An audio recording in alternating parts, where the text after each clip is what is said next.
கர்த்தருக்கு ஸ்தோத்திரம். எனக்கு பல மாதங்களாக லெஃப்ட் சைட் மட்டும் ஹிப் பெயின் இருந்துகிட்டே இருந்தது. 24 ஹவர்ஸும் வலிக்கும். அப்போ போன மாதம் இதே மாதிரி ஈவினிங் ப்ரேயர் மீட்டிங்கில் க்ளோஸ் வாக் பேசினாங்க. அப்போ இந்த எலியா குழந்தைய உயிரோடு எழுப்பின அந்த பிரசங்கம் செய்துட்டு இருக்கும்போதே ஆண்டவரே இப்படி உயிர் தெழுந்த வல்லமை இந்த பிள்ளைங்க மேலே இறங்கட்டும் ஜோம் பண்ணும்போது நானும் என் இடுப்பில் கை வச்சு ஜோம் பண்ணேன். அந்த செகண்டே எனக்கு சுகமாயிட்டு இப்போ வரைக்கும் எனக்கு வலி இல்லை.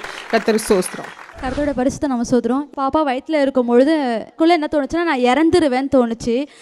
எனக்கு ரொம்ப பயமாக இருந்துச்சு. நான் எங்கள் வீட்டுக்கார்ட்ட சொல்லலை. நேர மாதமாக இருக்கும்போது அப்போது எங்கள் வீட்டுக்கார் சொன்னார், நாங்கள் ஏதோ நினச்சிட்டு நாங்கள் போர் விட்டு போயிட்டுருக்கும் போது வானத்தின் வாசலில் அங்கிள் மீட்டிங் இருந்துச்சு. திடீர்னு அப்போது இந்த மீட்டிங்கு போகணுங்க அப்படின்னு நான் சொல்லிட்டு இருந்தேன். சரி ஓகே போகலாமா அப்படின்னு சொல்லிட்டு அங்கே போனோம். அப்போ அங்கிள்கிட்ட சொன்னேன், அங்கிள் எனக்கு என்னவோ நான் இறந்துருவேன்னு தோணுது அங்கிள், எனக்கு ரொம்ப பயமாக இருக்குன்னு. அப்போது பயப்படாத மகளே, உன் கூட ஆண்டவர் உன் கூடயே தான் இருக்கிறாரு, உன் பிரசவ டைமில் உன் கூட இருப்பார் அப்படின்னு அங்கிள் சொன்னார். பிரசவிக்கிறவர் பிரசவத்தை தடுப்பாரோ அப்படின்னு ஒரு வசனம் இருக்குது. அதை சொல்லிட்டு ஜெபம் பண்ணார் அங்கிள். எனக்கு சிசேரியனு பாப்பா பிறந்த உடனே மூச்சு இல்லைன்னு சொன்னாங்க. மூச்சு இல்லைன்னா குழந்தை இறந்துருச்சுன்னு அர்த்தம். அவங்க சொல்லும் போது டக்குன்னு என்னோட அங்கிளோட ஃபேஸ் தான் என்னோட எண்ணத்துக்கு வந்தது, உன் குழந்தை இந்த பூமியில் தரிக்கும்னு சொன்னார். அதே போல் நான் அந்த இடத்துல நான் சிசேரியன் பண்ணிட்டு இருக்கேன், என் நினைவில் நான் சொல்லிட்டு இருக்கேன், என் குழந்தை நல்லபடியாக இருக்கும், எனக்கு ஃபேமிலி பிளான் பண்ணுங்க நான் சொன்னேன். சொன்ன உடனே அவங்க உன் குழந்தைக்கு ஒன்றும் இல்லைம்மா அப்படின்னு சொன்னாங்க. சொல்லி முடிச்சோடனே அந்த நிமிஷமே வெளியே இருந்து ஒரு டாக்டர் அவங்க குழந்தை நல்லா இருக்குன்னு சொன்னாங்க. இதற்கு 11 மாதம் ஆகுது. ஒரு தடுப்பூசி நான் போடலை, ஒரு டானிக்கும் கொடுக்கல, ஒரு பலவீனம் இல்லாமல் ஆண்டவர் இதுக்கு எங்களை பாதுகாத்து வந்தார்.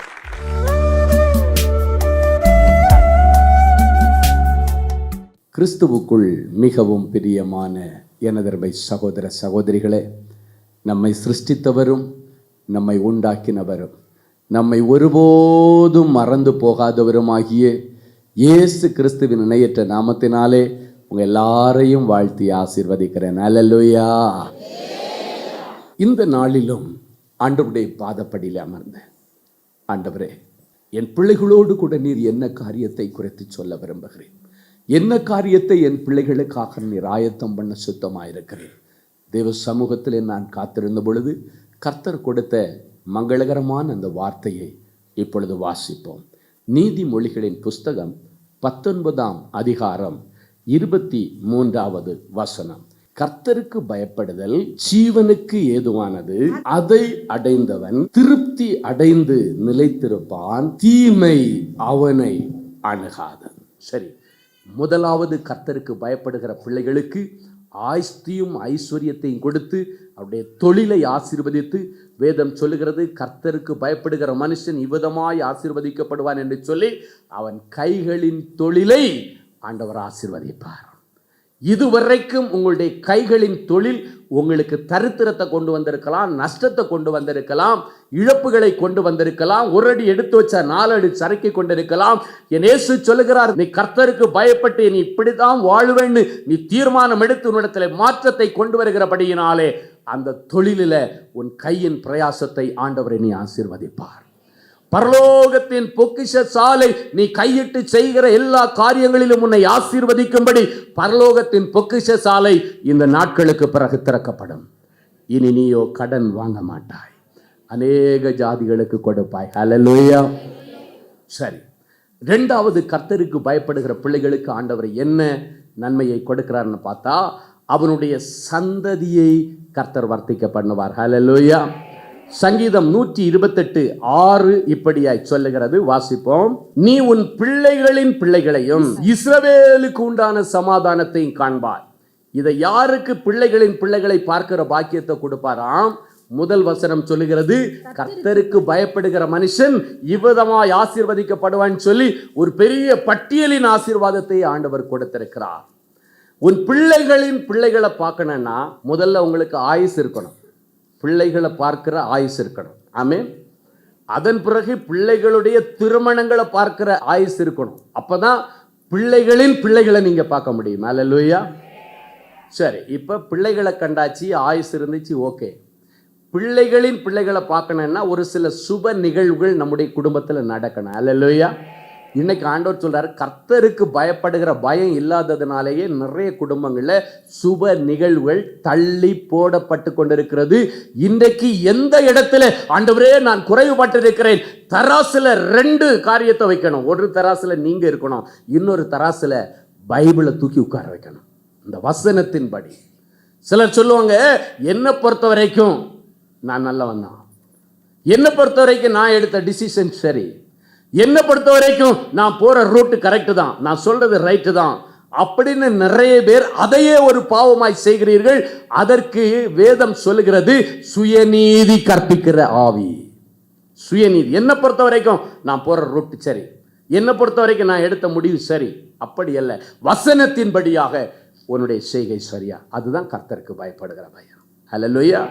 ஆண்டவர் கர்த்தருக்கு பயப்படுகிற பயம்னா என்ன சொல்றாரு? ஆண்டவருடைய சட்டத்திட்டங்களின்படி வாழ்வதே கர்த்தருக்கு பயப்படுகிற பயம். அப்படின்னா இன்னைக்கு ஒரு தராசுல பைபிளை வச்சிருங்க, இன்னொரு தராசுல நீங்க உட்கார்ந்துருங்க. இந்த வசனத்தின்படி உங்களை நிதானித்து பாருங்க. தன்னை தானே நிதானித்து அறிந்தால் அவன் நியாயம் தீர்க்கப்படான். என்னைக்கு உங்களை நீங்க நிதானித்து பார்க்கிற நாள் சபை சுத்திகரிப்பு இன்றைக்கு கர்த்தரை எதிர்பார்க்கிறார்.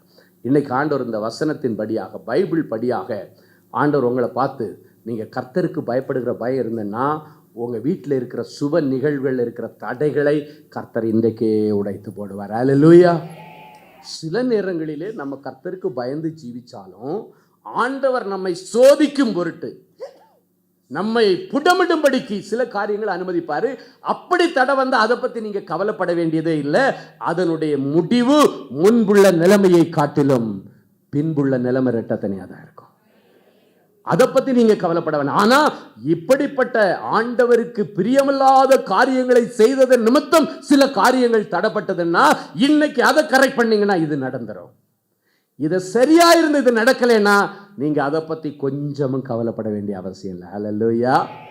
ஆண்டவர் உன்னை பொன்னாக புடமிடும்படிக்கு, வெள்ளியை புடமிடுகிறது போல, பொன்னை புடமிடுகிறது போல உன்னை புடமிட்டு உன்னை சோதித்து அறிந்து அதன் பிறகு சோதனைகளை பொறுமையோடு சகிக்கிற மனுஷன் பாக்கியவான். அவன் சோதனை நேரத்திலே உத்தமன் என்று விளங்கினதற்கு பிறகு, நிரூபித்ததற்கு பிறகு கர்த்தர் அவனுக்காக ராஜ கிரீடத்தை வைப்பாரா.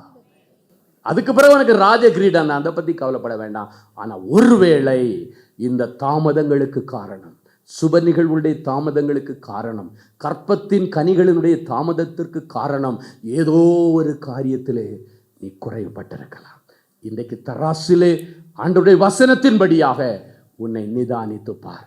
ஆண்டவரே, ஒருவேளை என்னுடைய தகாத செயல்கள் என் பிள்ளையுடைய சுப நிகழ்விற்கு எதிராக இருக்கிறதோ, ஒருவேளை பிள்ளைகள் சொல்லணும் ஆண்டவரிடத்தில், ஆண்டவரே ஏதோ என்னுடைய வாலிப பிராயத்திலே நான் செய்த தவறு இன்றைக்கு என்னுடைய சுப நிகழ்வை தடுத்து வைத்திருக்கிறதோ, என்னுடைய பள்ளிக்கூட நாட்களிலே, என்னுடைய கல்லூரி நாட்களிலே நான் மனம் போன போக்கிலே நடந்தது நிமித்தம் ஒருவேளை நான் குறைவுபட்டிருக்கிறேனோ, அதன் நிமித்தம் இந்த சுப நிகழ்வு எனக்கு தடைபட்டிருக்கிறதோ, என்னை மன்னியும் ஆண்டவர் என்று இன்றைக்கு ஒவ்வொருவரும் உங்களை ஆராய்ந்து பார்த்து உங்களை நிதானித்து பாருங்க.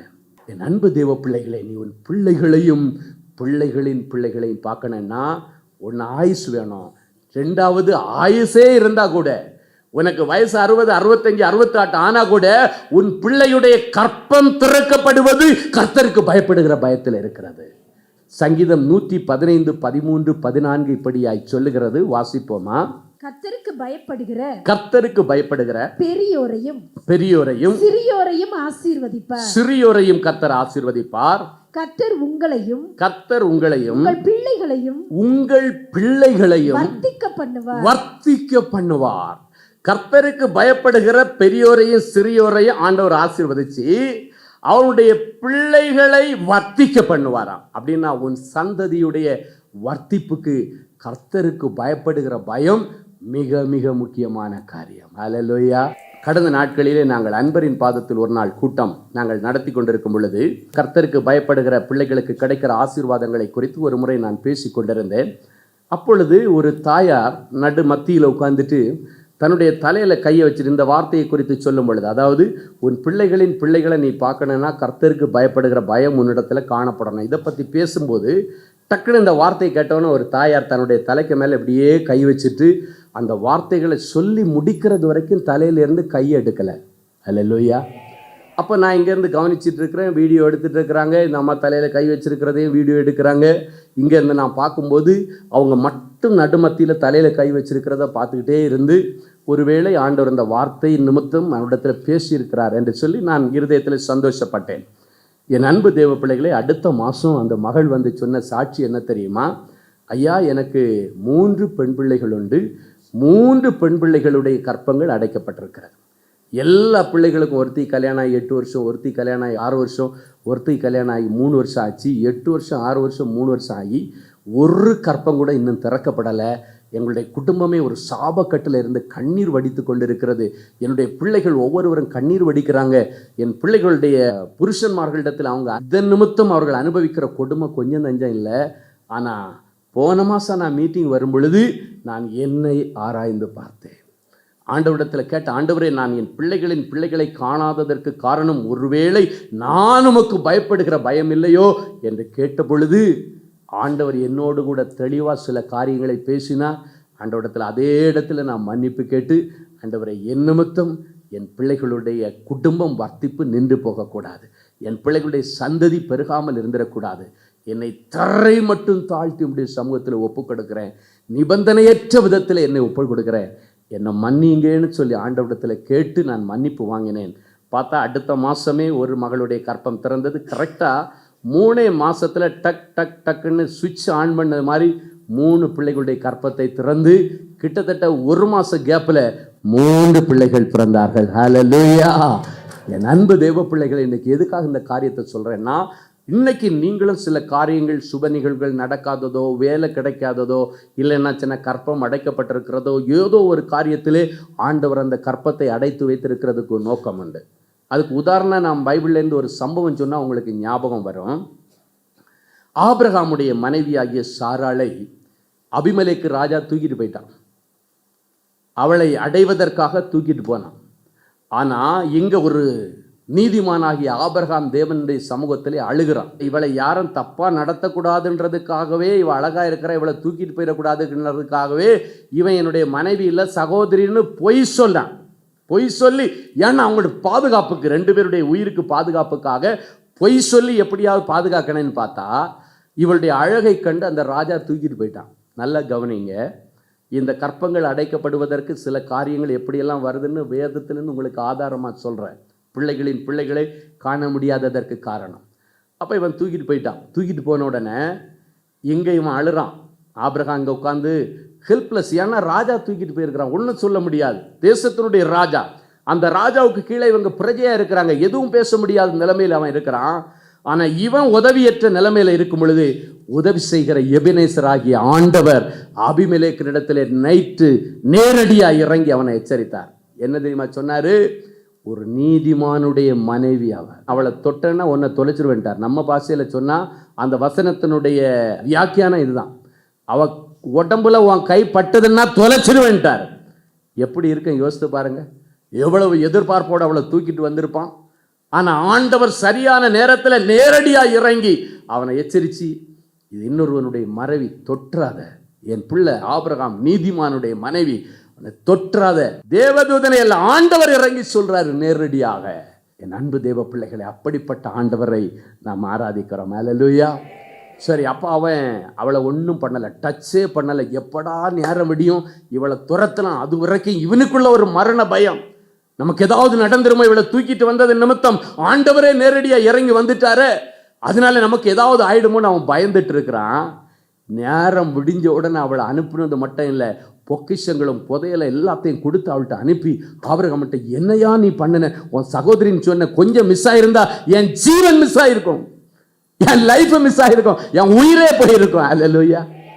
என் அன்பு தேவ பிள்ளைகளே, அது மட்டும் இல்லை, அவன் கை தொடரல. ஆனாலும் அந்த நிமிஷத்தில் அவளுடைய மனசு எவ்வளவு வேதனைப்பட்டிருக்கும். சாராளுடைய மனசு எப்படி துடிதுடிச்சிருக்கும், ஆபிரகாமுடைய மனசு எப்படி துடிதுடிச்சிருக்கும். அதன் நிமித்தம் வசனம் சொல்லுகிறது, அபிமெலேக்கு ராஜாவுடைய மனைவியுடைய கற்பம், அவங்க குடும்பத்தில் உள்ள எல்லாருடைய கற்பங்களை மூடி வேலைக்காரியங்களுடைய கற்பத்தை கூட ஆண்டவர் அடைச்சு வச்சுட்டார். சந்ததியே இல்லை, பிள்ளைகளை பார்க்க முடியவில்லை, பிள்ளைகளின் பிள்ளைகளையும் பார்க்க முடியவில்லை. ஆண்டவர் அடைச்சு போட்டார். அதன் பிறகு ஆபிரகாம் ஒரு நாள் ஆண்டவரிடத்தில் கெஞ்சி பிரார்த்தனை பண்ண, ஆண்டவரே, எனக்கு மனசு துக்கப்பட்டதுனால, என் மனைவியுடைய மனசு வேதனைப்பட்டதுனால நீங்கள் அந்த கற்பத்தை அடைச்சிருந்தீங்கன்னா இன்னைக்கு அவங்கள நாங்கள் மன்னிக்கிறோம், இந்த கற்பத்தை திறந்து விட்டுருங்க ஆண்டவரே. அதன் பிறகுதான் கர்த்தர் அடைத்த கற்பத்தை திறந்தார். ஹல்லேலூயா. இன்றைக்கு ஏதோ ஒரு காரணத்தினாலே அடைக்கப்பட்டிருக்கிற கற்பங்களை இன்றைக்கு கர்த்தர் உங்களுக்கு திறந்து விடுகிறார். ஒருவேளை அறியாத நாட்களிலே ரட்சிப்புக்கு நேராக வர்றதுக்கு உள்ளால சில தவறுகள் நடந்திருக்கலாம். இல்லை ரட்சிக்கப்பட்டதுக்கு பிறகே கூட துணிகரமாய் கர்த்தருக்கு பயப்படாமல் சில காரியங்களை நீங்கள் செய்திருக்கலாம். அதன் நிமித்தம் கற்பங்கள் அடைக்கப்பட்டிருக்கலாம். இன்றைக்கு ஆண்டவரிடத்தில் மன்னிப்பு கேளுங்க. சிலர் பார்த்தீங்கன்னா இப்படியெல்லாம் தப்பு பண்ண மாட்டாங்க. ஆனால் பிள்ளை தாய்ச்சியாக இருக்கிற அண்ணியை கொடுமைப்படுத்துறதுனால இவளுக்கு கற்பத்தை அடைச்சி வச்சிருக்கிறார் ஆண்டவர். நான் சில இடங்களில் ஜெபிக்கும் பொழுது சில காரியங்கள் வெளிப்படுத்தப்பட்டதுனால சொல்கிறேன். ஒரு மகளுக்கு கற்பம் திறக்கப்படலை. என்னான்னு ஆண்டவரிடத்தில் ரகசியத்தை கேட்கும் பொழுது, ஏன்னா எங்களுக்கு கவுன்சிலிங்கில் ஃபுல்லாக இது மாதிரி கேஸ் தான் வரும். டெய்லி மண்டேலேருந்து வெனஸ்டே தேர்ஸ்டே காலையில் ஆரம்பித்தா நைட் வரைக்கும் இந்த கவுன்சிலிங் ஊழியம் தான் எனக்கு ரொம்ப பிடிச்சி நான் ரொம்ப என்ஜாய் பண்ணி செய்கிற ஒரு ஊழியம் என்னென்னா அந்த கவுன்சிலிங் ஊழியம். என் அன்பு தேவ பிள்ளைகள், அதன் நிமித்தம் எத்தனை குடும்பங்கள் ரட்சிக்கப்படுகிறது, எத்தனை குடும்பங்கள் பின்மாற்றத்திலிருந்து வருகிறது தெரியுமா? அப்போ அந்த மகளுக்காக ஜெபிக்கும்போது ஆண்டவர் சொன்னார், உன்னுடைய அண்ணியுடைய கண்ணீர்னு ஆண்டவர் சொல்லிட்டார். ஆண்டவர் எப்போவுமே சில காரியங்களை ஷார்ட்டாக போட்டுருவார், அவ்வளோதான், ஒரு புள்ளி போடுவார்.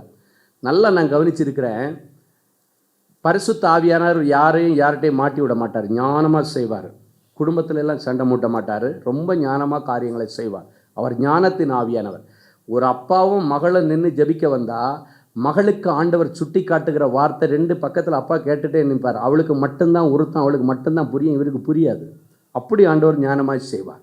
அப்போ இந்த மகளிடத்தில் ஆண்டவர் சொன்னார், உன் அண்ணியுடைய கண்ணீர் உனக்கு பின்னால் இருக்குமா, அவள்கிட்ட ஒருவேளை நீ மனஸ்தாபமாக இருந்தால் இன்றைக்கி உடனே நீ மனஸ்தாபம் ஆயிடு அப்படின்னு அவளிடத்துல சொன்னோன்னா ஓன்னு அழ ஆரம்பித்தா. நான் என்ன நினச்சேன், சரி ரெண்டு பேருக்குள்ளால அன்றைக்கும் சண்டை வந்திருக்குன்னு நினச்சா, அந்த மகள் சொன்ன காரியம் ரொம்ப வேதனையாக இருந்துச்சு. அவள் இந்த அண்ணியுடைய கற்பத்தில் இருக்கிற கற்பம் கலையும்படிக்கு பொருட்களை கொண்டு போய் அவளுக்கு கொடுத்து சாப்பிட வச்சு இந்த பாலில் கலந்து கொடுத்து நிறைய காரியங்களை செய்து எப்படியாவது அந்த கற்பத்தை கலைக்கணுன்னு. எவ்வளவு துணிகரம் பாருங்க கிறிஸ்தவ பிள்ளைகள். அந்த அண்ணி எவ்வளவு ஏக்கத்தோடு ஒரு பிள்ளைக்காக ஏங்கி இருப்பா. ஆனால் அன்னைக்கு இப்படிப்பட்ட காரியங்களை செய்தாயா, அன்னைக்கு எனக்கு ஒன்றுமே தெரியல, எனக்குள்ள ஒரு பொறாமையின் ஆவி இருந்து நான் செய்துட்டேன். ஆனால் ஆண்டவர் இன்றைக்கு என்னுடைய கற்பத்தை அடைத்து வைத்திருப்பது இதுதான் காரணம், எனக்கு தெரியலையா. அதே நேரத்தில் கர்த்தரிடத்தில் அழுது ஒப்பு கொடுத்தாள். என் அன்பு தெய்வ பிள்ளைகளை, இன்னைக்கு சில நேரங்களிலே நாம் பொறாமையின் நிமித்தம் அன்னிக்கோ அண்ணனுக்கோ இல்லைன்னாச்சுன்னா அத்தைக்கோ மருமகளுக்கோ ஏதோ ஒரு காரியத்தை செய்கிறது நிமித்தம் ஆண்டவருடைய இருதயம் துக்கப்படும். சரியான இடத்துல பிளாக் பண்ணி வச்சுருவார். அந்த சந்ததின்றது ஒரு மனுஷனுக்கு கிடைக்கலன்னா ரொம்ப அவனுடைய கொஞ்ச நாளில் பார்த்தீங்கன்னா 1 மாதம் தெரியாது, 1 வருஷம் தெரியாது, 2 வருஷம் தெரியாது. 2 வருஷம் 3 வருஷம் தாண்டதுக்கு பிறகு அந்த பிள்ளைங்க வசனம் சொல்ல தெரியுமா, இருதயத்திலே இளைத்து போவார்களாம். அப்படின்னா இருதயத்தில் ஏங்கிடுவாங்கன்னு அர்த்தம். ஏக்கம், ஒரு ஏக்கம், குழந்தை இல்லைன்னா ஒரு ஏக்கம். அதுபோல் ஒரு பெரிய ஆசீர்வாதம் ஒன்றுமே இருக்காது. இந்த உலகத்தில் இருக்கிறதுல டாப்பான ஆசீர்வாதம் ரட்சிப்பின் ஆசீர்வாதம். அதுக்கு அடுத்தபடியாக பெஸ்ட் ஆசீர்வாதம்னா இந்த பிள்ளை செல்வத்தின் ஆசீர்வாதம். என் அன்பு தெய்வ பிள்ளைகளே, இன்றைக்கு ஒருவேளை நீங்கள் தெரிந்தோ தெரியாமலோ, அறிந்தோ அறியாமலோ, புரிந்தோ புரியாமலோ ஏதோ ஒரு இடத்திலே நீங்கள் தவற இருக்கலாம், துணிகரமாய் செய்திருக்கலாம். அடுத்தவர்கள் கண்ணீர் வடிக்கிறார்களே என்று நீங்கள் நினைத்து பார்க்காதபடி அவர்கள் கண்ணீர் வடிக்கிறதை கண்டு நீ சந்தோஷப்பட்டிருக்கலாம். இன்றைக்கு அதன் நிமித்தம் நீ கண்ணீர் வடித்துக் கொண்டிருக்கலாம். இன்றைக்கு ஆண்டவர் மனம் திரும்பும்படி சொல்லுகிறார். சுத்திகரிப்பை ஆண்டவர் செய்து கொண்டே இருக்கிறார். ஒவ்வொருவருக்கும் ஆண்டவர் பேசிக்கொண்டிருக்கிறார். எனவே இன்னைக்கு இப்படிப்பட்ட நிலைமையில என்னென்ன காரியங்கள் இருக்கிறதோ எல்லாவற்றையும் ஆண்டவருடைய சமூகத்தில் ஒப்புக்கொடுங்கள். கர்த்தர் அற்புதம் செய்வார். ஒரு முறை ஒரு சகோதரிக்காக கணவன் மனைவி 2 பேர் வந்திருக்கிறாங்க. திருமணமாகி 8 வருஷம் ஆச்சு, எங்களுக்கு குழந்தை இல்லை என்று சொல்லி அந்த பிள்ளைகள் வந்தாங்க. எப்படியாவது ஆண்டவர் எங்களுக்கு கற்பத்தை திறந்து தரணையா, எங்களுக்காக ஜெபம் பண்ணுங்க. அப்போ அந்த பிள்ளைகளுக்கு முதலாவது நிறைய கவுன்சிலிங் கொடுப்பேன். கற்பம் அடைக்கப்படுகிறதற்கு என்னென்ன காரணம் இப்போ சொல்கிறேன் இல்லை, இதெல்லாம் கொடுத்து முடிச்சுட்டு கடைசியாக அந்த பிள்ளைகளுக்காக நான் ஜெபிக்க ஆரம்பிக்கும்போது ஆண்டவர் கண்ணை மூடின உடனே எனக்கு ஒரு தரிசனத்தை காண்பிக்கிறார். கிட்டத்தட்ட ஒரு 6 வயசு மதிக்கத்தக்க ஒரு பிள்ளை, 7 வயசு மதிக்கத்தக்க ஒரு பிள்ளை, 2 பிள்ளைங்க கிட்டத்தட்ட அப்ராக்சிமேட் சின்ன 1 வயசு கேப்பில் 2 பிள்ளைகளை நான் பார்க்குறேன். இவங்க பின்னால் நிற்குது, 2 பிள்ளைகளும் அழுதுகிட்டே நிற்கிறத பார்க்குறேன்.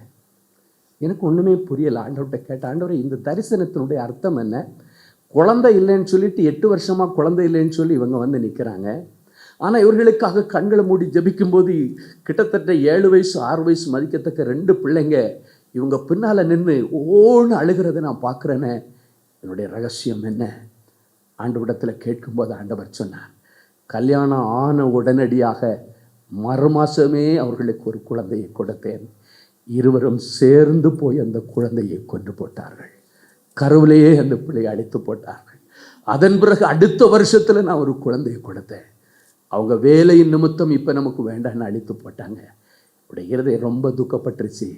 இதுக்கு மேலே அவங்களுக்கு குழந்தையை கொடுக்கக்கூடாதுன்னு பரலோகம் தீர்மானித்திருக்கிறது என்று சொன்னார். அல்லேலூயா. ஆண்டவர் அந்த காரியத்தை வெளிப்படுத்தின உடனே அந்த 2 பிள்ளைகளை ஓன்னு அழுதாங்க. அவங்க சொன்னாங்க, ஐயா நாங்கள் தெரிஞ்சு தான் டாக்டர் இடத்துல போனோம்.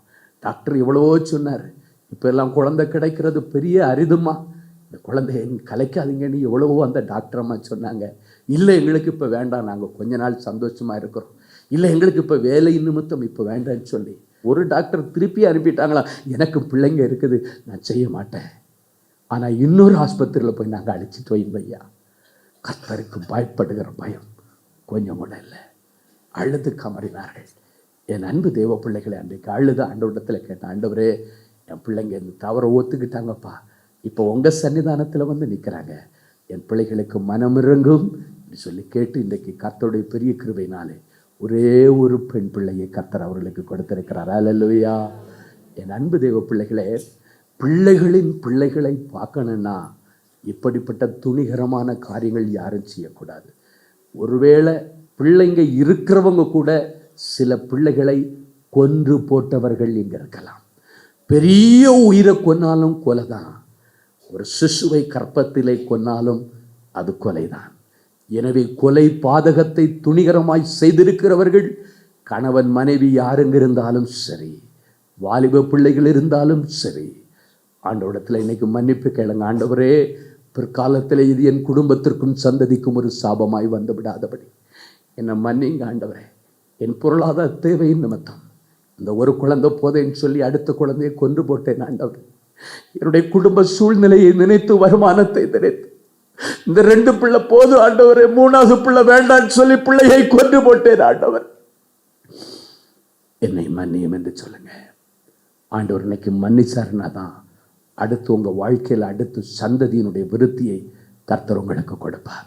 உங்கள் சந்ததியை கர்த்தர் பெருக பண்ணுவார். ஹல்லேலூயா.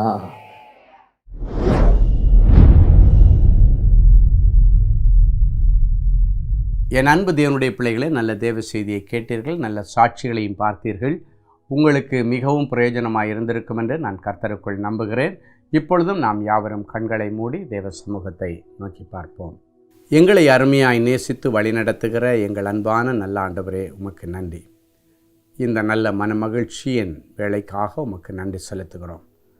இப்பொழுதும் எனக்காக யார் வழக்காடுவார்கள், எனக்காக யார் யுத்தம் செய்வார்கள், எனக்காக யார் பரிந்து பேசுவார்கள், என் சைடில் யாருமே இல்லையே, தட்டி கேட்க யாரும் இல்லாததுனால எல்லாரும் என்னை விழுங்க பார்க்கிறார்களே என்று சொல்லி அநேக பிள்ளைகள் மனம் கசந்து அழுது கொண்டிருக்கிறதை ஆண்டவர் பார்க்கிறேன்.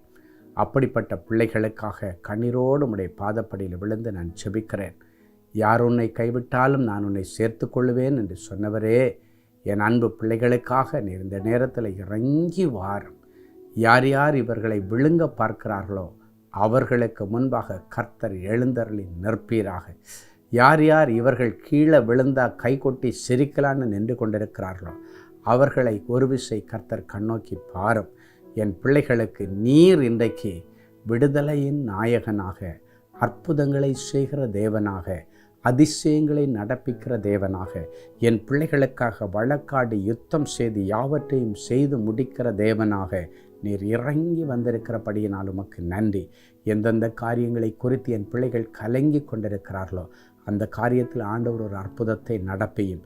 என் பிள்ளைகளுடைய செல்வங்களை யார் யார் பிடுங்கி வைத்து கொண்டு கொடுக்காமல் இருக்கிறார்களோ அவர்களை சந்தித்து அவர்களிடத்திலிருந்து அதை மீட்டெடுத்து நீர் கொடுப்பீராக. இழந்து போனதை தேடவும் மீட்டு கொடுக்கவும் இந்த பூமியில் வந்தேன் என்று சொன்ன தெய்வம் இவர்கள் இழந்து போன செல்வங்கள், உடைமைகள், சொத்துக்கள், பெயர், புகழ் அத்தனையும் இவர்களுக்கு வாங்கி தருவீராக. இவர்கள் இழந்து போன அபிஷேகம் மறுபடியும் இவர்களுக்கு நீர் கொடுப்பீராக. ஆண்டவருடைய பெரிய தயை இவர்கள் மேலே தங்கியிருப்பதாக. வியாதியோடு கண்ணீரோடு விழுந்து கிடக்கிற என் பிள்ளைகளை கண்ணோக்கி பார்த்து, எனக்கு விருப்பம் உண்டு மகனே, மகளே, நீ சுகமாகு என்று உம்முடைய வார்த்தையை அனுப்பி அவர்களை குணமாக்கும். மரண கட்டுகளிலிருந்து என் பிள்ளைகளை நீர் விடுதலையாக்குகிறதற்காய் உமக்கு கோடி ஸ்தோத்திரங்களையும் நன்றி பலிகளையும் காணிக்கையாய் சமர்ப்பிக்கிறோம். கர்த்தருடைய நாமம் பலத்த துருகம், நீதிமான் ஓடி அதிலே சுகமாய் தங்கியிருப்பான் என்று சொன்னீரே. இயேசு என்கிற பலத்த துருகத்திற்குள்ளே ஓடி இவர்கள் சுகமாக, பாதுகாப்பாக, பத்திரமாக, ஆரோக்கியமாக, தீர்க்காயுசோடு தங்கியிருக்கட்டும். சொந்த வீடு இல்லையே என்று கதறுகிற பிள்ளைகளுக்கு ஆண்டவர் சொந்தமான ஒரு வீட்டை கட்டித்தாரும். வியாபார ஸ்தலம் வாடகை இடத்தில் இருக்கிறதே என்று அழுகிற பிள்ளைகளுக்கு சொந்த இடத்துல வியாபாரம் பண்ணுகிற கிருபையை இவர்களுக்கு தாரும். குடும்பத்தில் பிள்ளைகள் இன்னும் மனம் திரும்பலை, பிள்ளைகளுடைய லைஃப் செட்டில் ஆகலைன்னு அழுகிற பெற்றோருடைய கண்ணீரின் ஜபத்தை கேட்டு பிள்ளைகளுக்கு மனம் திரும்புதலையும் பிள்ளைகளுடைய எதிர்காலத்தை பிரகாசமாய் மாற்றி கொடுத்து அவர்களை கனம் பண்ணும். நிறைஞ்ச மனசில் இவர்களை ஆசீர்வதிக்கிறேன் இயேசுவின் மூலம் பிதாவே. ஆமென், ஆமென். கிறிஸ்துவுக்குள் அன்பானவர்களே, ஆண்டவராகிய இயேசு கிறிஸ்துவின் இனிய நாமத்தில் அன்பின் வாழ்த்துக்கள்.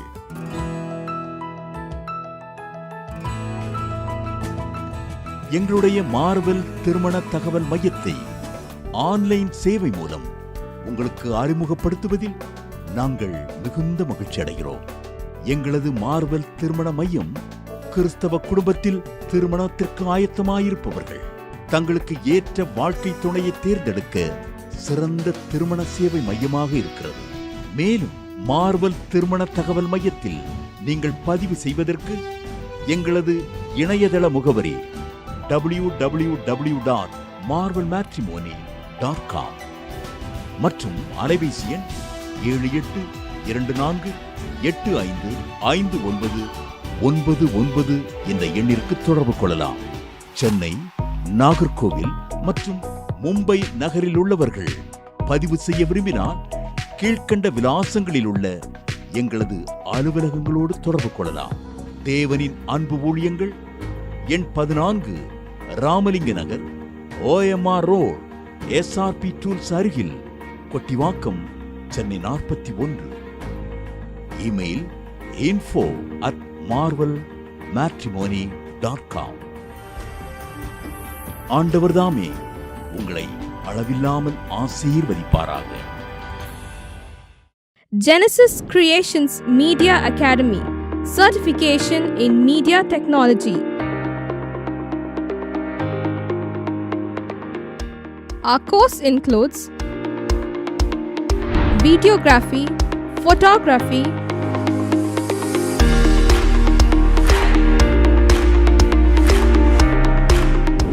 live video mixing,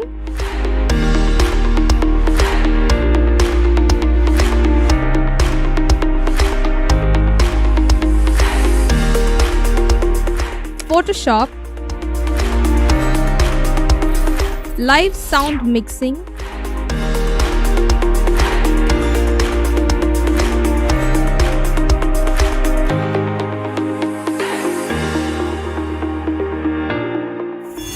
drone cinematography,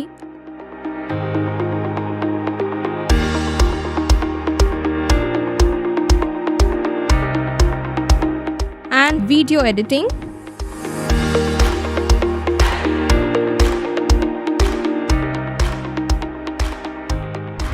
Praise the Lord. I welcome you all on behalf of Genesis Creations Media Academy. இந்த கோர்ஸ் நாங்கள் ஸ்டார்ட் பண்ணதுக்கான மெயின் ரீசன்ஸ் பார்த்தீங்கன்னா 3 பெனிஃபிட்ஸ் இருக்குங்க. ஃபர்ஸ்ட் பெனிஃபிட் பார்த்தீங்கன்னா இந்த கோர்ஸ் வந்து ஜஸ்ட் 3 months கோர்ஸ் தான். நீங்கள் 3 months இந்த கோர்ஸை நீங்கள் படித்து முடிச்சிடலாம். செகண்ட் பெனிஃபிட் பார்த்தீங்கன்னா இது வந்து ரொம்ப காஸ்ட் எஃபெக்டிவ். ஸோ நீங்கள் ஈஸியாக அஃபோர்ட் பண்ணி இந்த கோர்ஸை நீங்கள் படித்து முடிக்கலாம். மூணாவது பார்த்தீங்கன்னா இங்கே வந்து professional teaching with professional equipments கொடுக்குறோம். ஸோ நீங்கள் ஃப்யூச்சரில் எங்கேயாவது போய் ஜாப் ஜாயின் பண்ணாலும் சரி, இல்லை நீங்கள் வந்து பிஸ்னஸே ஆரம்பித்தாலும் சரி, அந்த ப்ரொஃபஷனல் எக்யூப்மெண்ட்ஸை ஹேண்டில் பண்ணுறதுக்கான ப்ரொஃபஷனல் ட்ரைனிங் நாங்களே உங்களுக்கு கொடுத்துருவோம். ஸோ நீங்கள் கோர்ஸ் முடிச்சுட்டு வெளியே போகும்போது உங்களுக்கு ஜாப் கைடன்ஸ் அண்ட் இன்டர்ன்ஷிப் நாங்களே கொடுத்துருவோங்க. ஸோ இதுக்கும் மேலே உங்களுக்கு ஏதாவது டீட்டெயில்ஸ் வேணும்னா நீங்கள் ஸ்டாஃபை காண்டாக்ட் பண்ணலாம். உங்களுக்கு எல்லா டீட்டெயில்ஸும் கொடுப்பாங்க. வாங்க நம்ம கிளாஸ் ரூமில் சந்திக்கலாம். Thank you. For further details, contact 7824850999 or visit our website at www.genesiscreations.in.